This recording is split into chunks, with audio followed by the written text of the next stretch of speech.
A lot of people forget that there's more than one type of screen sharing. When we say screen sharing, we automatically think a live screen from our phone or from our computer, and that's one type of screen sharing. And it's the most recent type, and it's the one that people want to share more than the others because it allows them to do things on screen while they're talking and having a conversation. But they forget that it did not actually start with that live screen sharing. It started with still images and with pre-recorded videos. Think back to our high school days when we had to create PowerPoints. We are sharing those still images, the static images, the photos, things like that, and the pre-recorded video are all parts of the screen sharing family. So when people go to my YouTube channel and they're trying to find screen sharing, what they mean to type in is live screen sharing, not just screen sharing. So they'll show up to videos and they'll find the different types and they'll get upset because they don't see the type that they want. For example, on Instagram, Instagram allows the first two types of screen sharing, still images and pre-recorded video, but they do not allow you to screen share a live screen from your phone. Now, TikTok kind of does, but Instagram does not. So when they come to my channel and they're looking for that, some people will get upset because they just don't understand the basic fundamentals of live streaming, which means it's time to do a little more research or a lot more research because you shouldn't be using features and functions you don't understand. But you have to know that there are different types of this and they're used for different purposes. So you fully have the capability of using still images to have that screen share moment and that capability of talking to people. You're going to show off maybe quotes or words on screen. You're going to show off photographs that you're going to be using. You're showing off something that people can easily latch onto and consume without a lot of distracting things going on.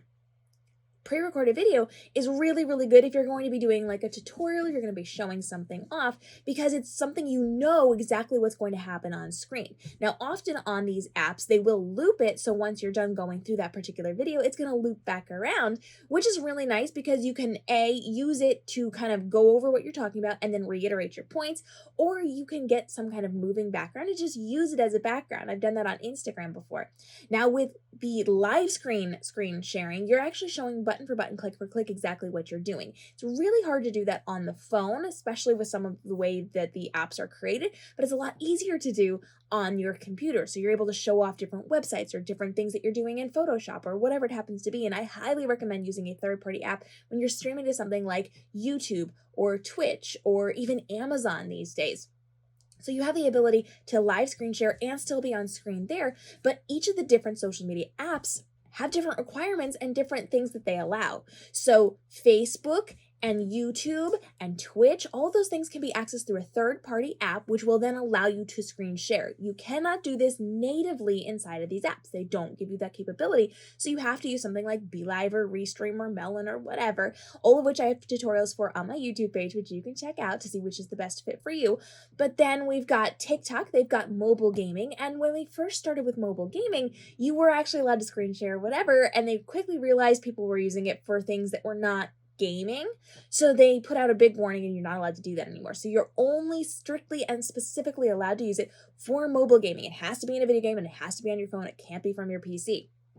Instagram does not allow you to do live screen sharing, but you can use pre-recorded photos and pre-recorded videos, is what I meant. Now, TikTok does allow you to do like a green screen effect, which means you can put one static image behind you and it's there the entire time, but it's limited in what it can do. So as you're going through the social platforms, you have to understand that different platforms allow different things, and natively, everything is going to be much more limited than if you're able to use a third-party app. So if you're trying to get a broad reach and do a lot of really cool things with this, you're going to want to use a third-party app and you're going to want to stream through YouTube or Facebook or Twitch. You can simulcast through all these things, Amazon Live. If you want to, get a little bit further reach, you're going to look at TikTok. TikTok tends to put you in the For You page as your people are scrolling through so they can easily find you. So you're going to get more people joining you there. And Instagram is going to have that archived for you after the fact. So TikTok disappears. All the others archive it for you so you can access it later on and it can be out in your public profiles, and you just have to decide which is going to be the best fit for you and then how to use screen sharing capabilities, static images, pre-recorded videos, and that live screen to serve your audience best. If you need a specific thing, you may have to work with a specific platform. So you got to do your research on that. Questions, comments, drop those down below, and let's get to your next question.